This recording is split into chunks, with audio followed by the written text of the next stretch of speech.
la balle de baseball, 79 coups de couteau. Est-ce que vous vous rendez compte du niveau de rage pour se déchaîner aussi rapidement sur quelqu'un en si peu de temps? Isabella est retrouvée par la police 15 heures après avoir tué sa mère, et dès son arrestation elle dit aux policiers que Isabella Guzman c'est pas elle, c'est juste une fille qui lui ressemble beaucoup. Carrément pendant son interrogatoire, quand les policiers lui montraient des photos d'elle, elle disait: ah mais cette fille elle est très jolie mais c'est pas moi. Durant le procès, Isabella joue littéralement la carte de la folie et il s'avère que ça fonctionne. La juge demande à ce que des professionnels de la santé l'examinent et jugent si mentalement oui ou non elle était consciente durant le meurtre de ce qu'elle faisait. Parce qu'il faut savoir que pendant le procès, Isabella dit que quand elle a tué sa mère, pour elle c'était pas sa mère, c'était une femme nommée Cécile qui allait tuer tout le monde. Fallait qu'elle la tue pour nous sauver. Et c'est extrêmement rare, mais elle a bien obtenu le plaidoyer de folie. Il s'avère qu'Isabella était schizophrène et qu'elle avait des moments de folie, des hallucinations. Elle a été placée dans un hôpital psychiatrique au Colorado. Je pense que vous avez tous vu en 2020 des TikTok, des edits, même des challenges où des filles reproduisaient ce qu'Isabella avait fait durant le procès. Actuellement, Isabella souhaite sortir.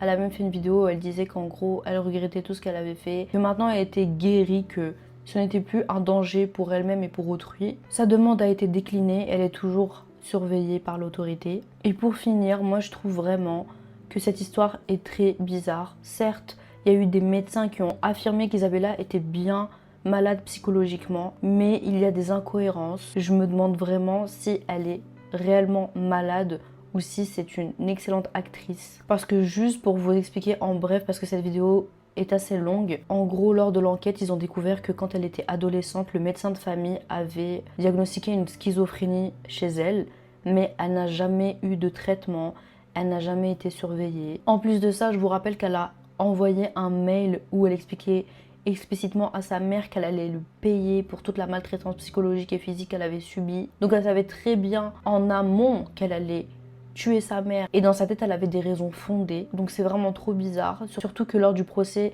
Isabella était majeure, donc la peine de mort était possible. Et dites-moi dans les commentaires ce que vous pensez du buzz qu'il y a eu sur elle.